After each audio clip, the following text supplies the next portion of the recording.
Hello. Hello. हं. नितीन भुतडा बोलता का? बोलतो. आपल्या गावामध्ये ते जे पेट्रोल पंपाचं प्रकरण सुरू आहे शिवाजी महाराजांच्या पुतळ्याचं. हं. ते आपल्या तुमच्या जातीचं असल्यामुळे तुम्ही सगळं त्याच्यावर पडदा टाकत आहे का साहेब? कोण जातीचा? ते जे सारडा जे आहे ते समजा ते तुमच्या जातीचं असल्यामुळं म्हटलं. कोण बोलता तुम्ही? मी दिनेश पाटील बोलतो. बर. सारडाचा काय संबंध आला? ते तुमच्या मारवाडी जातीचं असल्यामुळे त्याच्यावर तुम्ही म्हणजे काय पडदा वरदा टाकत आहे अशातला काही भाग आहे का म्हटलं? छत्रपती शिवाजी महाराज मारवाड्याचे नाही आहे का? तेच म्हणताय मी की छत्रपती शिवाजी महाराज संपूर्ण भारताचे आराध्य दैवत आहे. मग याच्यामध्ये असं ते तुमच्या जातीचं असल्यामुळे तुम्ही त्याच्यावर पडदा टाकत आहे का बा? हे माझा प्रश्न आहे तुम्हाला. मी जर पडदा टाकत आहे, तुमचं असं मत आहे, हा हा हा तर बाकीचे जे लोक आहेत हा. त्या लोकांना त्याला तिथून काढण्यासाठी कोर्टात जाण्यापासून इतर सगळ्या गोष्टी करण्यापासून मी रोखलं का? अरे नाही, पण याच्यामध्ये कसं होतं माहिती आहे का? हं. फालतू जाता त्या लोकांना जेलमध्ये टाकणं, हे करणं ते करणं. त्यांना ऐका ना. हा. शुभम पाटील, तुम्ही जे बोलत आहात त्या लोकांना जेलमध्ये टाकणं, हे जर का समजा आम्हाला जर का काही करायचं असतं, आमच्यात हा. जर का समजा सत्तेचा माज असता, तुमचं जे आमच्यावर तुम्ही जे बोलत आहात ना, हा हा हा तशा गोष्टी जर आम्हाला करायच्या असत्या तर आम्ही त्यांना आंदोलनच करू दिलं नसतं. आम्ही मग प्रशासनावर सरकारचा याचा त्याचा दबाव आणून त्यांना बसूच दिलं नसतं. अरे पण मला एक गोष्ट 1.25 महिना सांगा. बसले ना ते. अरे पण मला एक गोष्ट सांगा, तुम्हाला काय यांनी मतदान नाही केलं का? छत्रपती शिवाजी महाराजांचे सगळे जे भक्त आहेत ते सगळ्यांनीच आमचे केलं. मराठी. मग तेच म्हणतो मी तुम्हाला, तुम्ही सत्ताधारी आहे, तुम्ही काहीतरी मार्ग काढायला हवा ना त्याच्यावर. मार्ग काढला तुम्ही तेच तर म्हणतो, तुम्ही अपूर्ण माहितीच्या आधारे बोलत आहात. त्याच्यामध्ये मार्ग काढण्यासाठी मी या विधानसभेचे सन्माननीय आमदार, SDO, त्या पेट्रोल पंप मालकाला बोलावलं, त्यांच्याशी इंटरॅक्शन केलं, त्यांच्याशी सगळं बोललो. त्याच्यानंतर त्या भारत पेट्रोलियम कंपनीच्या अधिकारामध्ये हा सगळा विषय आहे. भारत पेट्रोलियम कंपनीच्या अधिकाऱ्यांना सुद्धा आम्ही फोन केला. गडकरी साहेब स्वतः बोलले. गडकरी साहेबांनी त्यांना सांगितलं की बाबा तिथं कायदा व सुव्यवस्थेचा प्रश्न निर्माण होत आहे, तर तुम्ही त्या ठिकाणी तो पंप जे कॅबिन आहे तुमचं, ते कॅबिन तुम्ही त्या ठिकाणाहून हटवलं पाहिजे. पण सगळ्या प्रोसेस होण्यासाठी काही ना काही कालावधी लागेल ना. मनात आलं हटवलं असं नाही होत. त्याच्यामध्ये एक्सप्लोजिव्ह डिपार्टमेंटची NOC लागते. बरं, मग ते कालचं जे त्यांचं उपोषण उठवलं तेव्हा कुठे होते तुम्ही? कोण? तुम्ही? मी माझ्या कामात होतो साहेब. इथं कसं दिसून येतं माहिती आहे का? तुम्हाला एक गोष्ट सांगतो आता मी. एक तर ते समोरचा माणूस आहे मारवाडी, तुम्ही बी मारवाडी, तुम्ही त्याच्याकडून काहीतरी खाऊन पिऊन असल्यासारखं दिसतंय तुम्ही. बाबा, तो जर मारवाडी आहे ना, तर त्यांनी आतापर्यंत त्याच्या याच्यात एखाद्या मारवाड्याच्या करंगळीवर मुतला असेल तर उमरखेडमध्ये माहिती घ्या ना. मारवाडी, मी काय म्हणतो, मारवाडी मारवाडी मारवाडी मारवाडी असलो म्हणजे मी काय पाप केलं का? मारवाड्यात जन्मलं होतं. अरे पण तुम्ही आता या ज्या गोष्टी सांगत आहे, पण आता तुमच्या वेळी तुम्ही वाले लोकप्रतिनिधी आहे, मग तुम्ही तुमची भूमिका लोकात मांडायला पाहिजे ना. लोकाला माहित नाही का? एक गोष्ट तुम्हाला प्रश्न आहे माझा. तुमचं ऐकलं ना मी. माझं ऐका आता. मला एक गोष्ट सांगा, त्या पुतळ्याकरता निधी कोण आणला? तुम्ही आणला. मी आणला. तो पुतळा ज्यावेळी 2015ला मी निधी आणला, त्यावेळी या नगरपालिकेवर काँग्रेसची सरकार होती, काँग्रेसची सत्ता होती. मग काँग्रेसवाल्यानं 2015 पासून तर 2016 पर्यंत 1 वर्षामध्ये पुतळ्याला जागा पाहण्याचं तरी काम केलं का? त्यानंतर आम्ही जागा निवडली, काही लोकांचा त्या जागेवर पुतळा करायला विरोध होता. दुसरी जागा जी पर्याय दिला, त्या पर्यायावर पुतळा करण्यासाठी अडचण होतं. तिथल्या 4 दुकानदार कोर्टात गेले होते. ते 4 दुकानदार कोर्टात गेलेले होते. त्यांनी कोर्टात केसेस टाकल्या होत्या. त्या कोर्टातून पुढच्या कोर्टातून हायकोर्टातून सुप्रीम कोर्टात 15 वर्ष 20 वर्ष कोर्टातच गेले असते. त्या दुकानदाराला कन्व्हिन्स करून त्यांना पर्याय देऊन, थोड्या वेळासाठी टेम्पररी पर्याय देऊन त्यांना तिथून दुकानाहून कोण काढलं? कोणी काढलं? तुम्ही समजा. मी काढलं. मग मी जर एवढा सगळा इनिशिएटिव्ह घेतला, पुतळ्याला निधी मी आणला, उर्वरित पुतळ्याला जे काही कमी पडत होता निधी, त्या ठिकाणी पुतळा आपला असा झाला पाहिजे की महाराष्ट्रात असा पुतळा कुठं नाही असं लोकांना म्हणलं पाहिजे, असा दृष्टिकोन ठेवून त्याला पुतळ्याला पैसे कमी पडत होते, त्याच्यावर अत्याधुनिक लाइटिंग वगैरे करायची होती. पुन्हा 70 लाख रुपये आता मीच आणले. एवढं सगळं केल्याच्या नंतर मलाच जर तुम्ही खलनायक ठरवत असाल तर लोक काय एवढे येडे आहे का? या लोकाला राजकारण करायचं आहे, माझं नाव खराब करायचं आहे. माझ्याशी कुठल्याही विषयावर हे लोक कॉम्पिटिशन करू शकत नाही. माझ्याशी लोकांच्या समाजाच्या कामावर कॉम्पिटिशन करू शकत नाही. माझ्यासोबत विकासाच्या कामावर कॉम्पिटिशन करू शकत नाही. म्हणून मला जातीमध्ये गोवण्याचा प्रयत्न करता का तुम्ही? मी नाही, मला नाही, एक नाही. मला बघा. माझा प्रश्न आहे. आता तुम्ही माझं ऐकून घ्या, मी तुमचं ऐकलं. बरं. ज्यावेळी हा, तो बोला, बोला, बोला तुम्ही.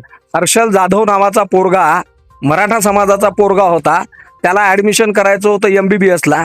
सेकंडला त्यांनी नीट देऊन नीटमध्ये पास झाला. MBBS-ला ऍडमिशन करायचं होतं. जे मराठा समाजाचे नेते आहे रामदेव सरकर यांच्या MPS अकॅडमीवर 7,000 रुपये महिन्यानं काम करणारा तो पोरगा होता. त्याच्या शिक्षणाची जबाबदारी त्यांनी घेतली का? मी घेतली ना. मी करून दिलं ना त्याचं ऍडमिशन 4 लाख रुपये भरून. तेव्हा मी मारवाडी नव्हतो का? तुम्ही अहो, ते एवढं मला तुमचं- बोलत आहात मारवाडी. मी मारवाडी जन्मात समाजात जन्मलो, हे माझं काय पाप आहे का माझं? ते ऐका ते तुमचं सगळं बरोबर आहे साहेब. मला ती गोष्ट मानायची नाही, मला ती मग? गोष्ट सांगायची नाही. मी तुम्हाला जे गोष्ट सांगत आहे, इथं कसं आहे, तुम्ही लोकप्रतिनिधी आहे, आम्ही जनता तुम्हाला प्रश्न विचारणार, अरे बरोबर? विचारा ना, मी तुमच्या प्रत्येक प्रश्नाचं उत्तर द्यायला तयार आहे. मग मी तुम्हाला तेच म्हणताय की यामध्ये तुम्ही तुमची स्पष्ट भूमिका जी आहे ना, जी आता माझ्या माझी- समोर मांडली, तुम्ही press माझी- conference घ्या ना, मग तुम्ही सांगायला हवं अरे ना ती हो बाबा, लोकांसमोर. मी प्रेस कॉन्फरन्स घेतल्या. लोकांना सगळं माहित आहे, सगळ्या गोष्टी आहे. ज्या लोकाला राजकारण करायचं, काल तो तिथं जैन वकील एवढा बोलत होता. त्या जैन वकील एवढा विधी तज्ञ आहे, उमरखेडचा हुशार तज्ञ वकील आहे. त्यांनी का कोर्टात नाही गेला? मग आतापर्यंत 2 महिन्यापासून तो पंप जर त्या ठिकाणी इलिगल चालू होता, तर त्या वकिलाला कोणी रोखलं होतं का कोर्टात जाण्यापासून? एवढ्या शहाणपणाच्या गोष्टी सांगून समाजाच्या लोकांना भडकवायला ते, तर त्याची काय अक्कल मार खाल्ली होती का? 2 महिने कुठं शेण खायला गेली होती का अक्कल त्याची? पुतळा साहेब, मला एक गोष्ट समजते बघा, हम्म. तुम्ही जनतेचे प्रतिनिधी आहात, लोकप्रतिनिधी आहात, मग तुम्हाला जनतेचे लोकांनी प्रतिनिधी आहे म्हणजे आम्ही काय चुकीचा आरोप ऐकून घ्यायचा का आमच्यावर? चुकीचा आरोप नाही, आम्ही प्रश्न तुम्हालाच करणार. तुम्ही काही ना प्रश्न- काही करून ते मार्गी लावा. प्रश्न करणार तर प्रश्नाचं उत्तर सुद्धा देणार. मी जे तुम्हाला प्रश्न केले त्यातला एक जरी प्रश्न माझा चुकीचा असेल तर मला सांगा ना. तुम्ही माझ्या प्रश्नाचं उत्तर का देत नाही? सारडाला तुम्ही सारडा येऊन जाऊन सारडा मारवाडी आहे, मी मारवाडी आहो म्हणजे माझं पाप आहे का ते? अरे सारडा, तुमच्या माहितीसाठी, सारडा त्याच्या जीवनात त्याच्या बापाचा नाही झाला तर माझा काय होणार आहे? जन्म देणाऱ्या बापाचा नाही आहे ते, आणि मी कशाला त्याला प्रोटेक्ट करू? अरे बाबा, कायद्याचा अधिकार आहे त्याला. त्याच्यामध्ये बर्मा सेल नावाचा एक ऍक्ट आहे. त्या ऍक्ट मध्ये 1975च्या कायद्यामध्ये स्पष्ट तरतूद आहे की त्या ठिकाणी एखाद्या पेट्रोल पंपाला जागा जर लीजवर दिली असेल तर ते लीजवर दिलेली जागा त्या ठिकाणी डिनाय करण्याचा किंवा नाकारण्याचा अधिकार हा जिल्हाधिकाऱ्याला किंवा शासनाला नाही आहे. त्याला प्रोटेक्शन आहे. मी काय करू शकतो त्याच्यामध्ये? मी स्वतः ऑब्जेक्शन घेतलं SDO कडे की त्याला तुम्ही त्या ठिकाणी लीज वाढून देऊ नका. अजून काय करणार? मी काय बरं, हनुमानासारखी ऐका, छाती ऐका. फाडून दाखवू का मी आता? एवढी गोष्ट आहे का? बरं, माझं एकच म्हणणं आहे बघा, हम्म. की तुम्ही काही ना काहीतरी करा. जसं तुम्ही ते निधी आणला तुम्ही म्हणताय ना, तसं म्हणत- आता हे प्रश्न म्हणताय- करताना कसं तरी मार्गी लावा. हो. कसं आहे, शिवाजी महाराज पाटील निधी आणलाय म्हणत नाही आहे.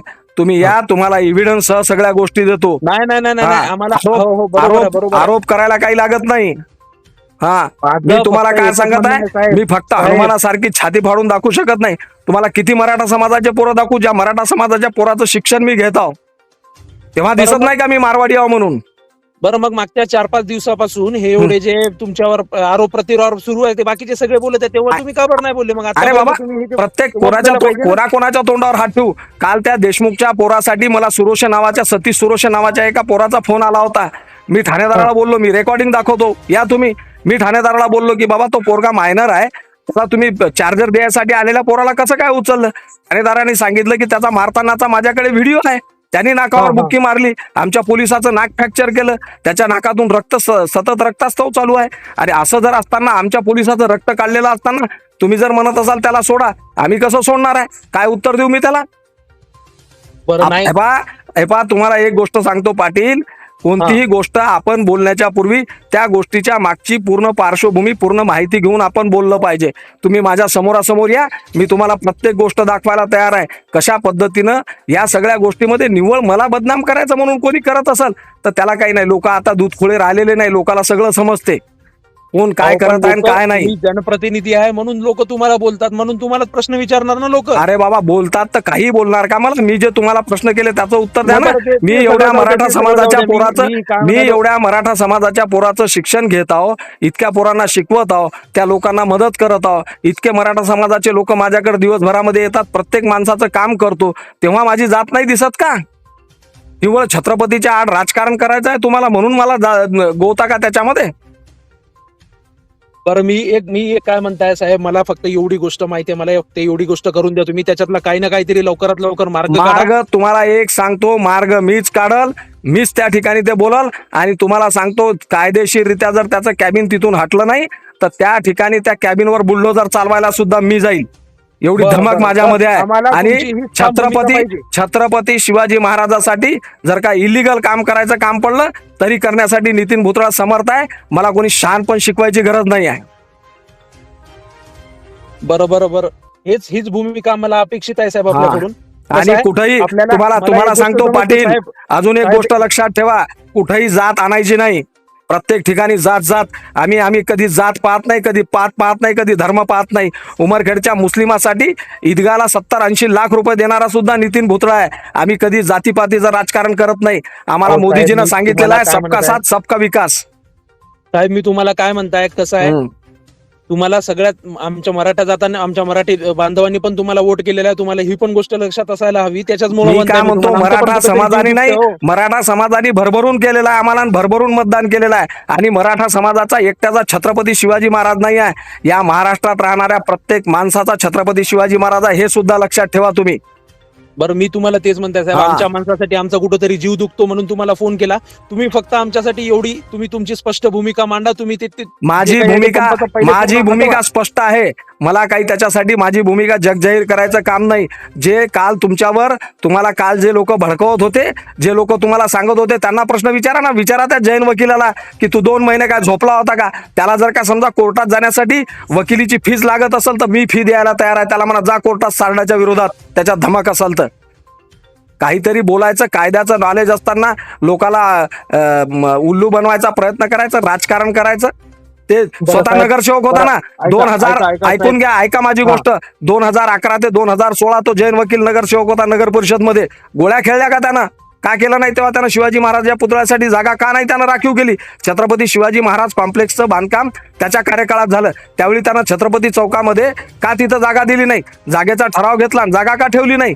17 दुकानापैकी एका दुकानाची जर 2-2 फूट त्यानं त्या ठिकाणी जर जागा कमी केली असती, 17 दुनी 34 फूट जागा राहिली असती, पुतळा उभा राहिला असता.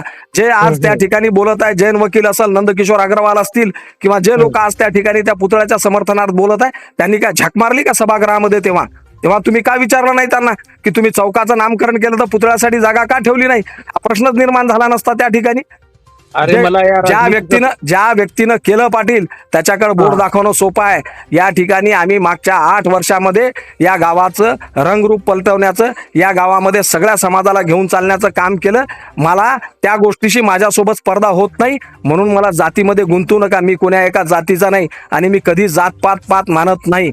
मी प्रत्येक समाजासाठी, प्रत्येक घटकासाठी काम करतो. 24/7 इथं उपलब्ध असणारा माणूस आहे मी, आणि लोकांना मदत करणारा, प्रत्येक वेळी कोण्या जातीपातीचा आहे हे पाहून न पाहता मदत करणारा माणूस आहे मी. मला जातीपातीमध्ये गुंतवू नका, तुम्ही जे कोणी असाल ते. ऐका तुम्ही जे बोलायले ते आहे आता बरोबर. फक्त माझं एकच म्हणणं होतं साहेब की ते तेल प्रकरण लवकरात लवकर तुम्ही आता निपटून द्या. तुम्ही जनप्रतिनिधी म्हणून मी निपटून द्या. म्हणजे त्याला ऐकून घ्या, त्याला कायदेशीर प्रक्रिया आहे. ती कॅबिन जर तिथून हटवायची असेल तर त्याला BPCL कंपनीची NOC लागते. NOCच्या नंतर त्याला एक्सप्लोजिव्ह डिपार्टमेंटची परवानगी लागते. या म्हणजे देशाचे मंत्री नितीन गडकरी साहेब स्वतः त्या भारत पेट्रोलियम कंपनीच्या रिजनल मॅनेजरला त्यांनी सांगितलं, अशा पद्धतीनं त्या गावामध्ये जनक्षोभ उसळत आहे, तुम्ही ताबडतोब त्या ठिकाणी ती प्रक्रिया चालू करा. त्यांनी प्रक्रिया चालू केलेली आहे. येणाऱ्या 8-10 दिवसामध्ये ती कॅबिन त्या ठिकाणी हटवू आम्ही. बरं, मग मी तुमच्यावर भरोसा ठेवू या गोष्टीसाठी?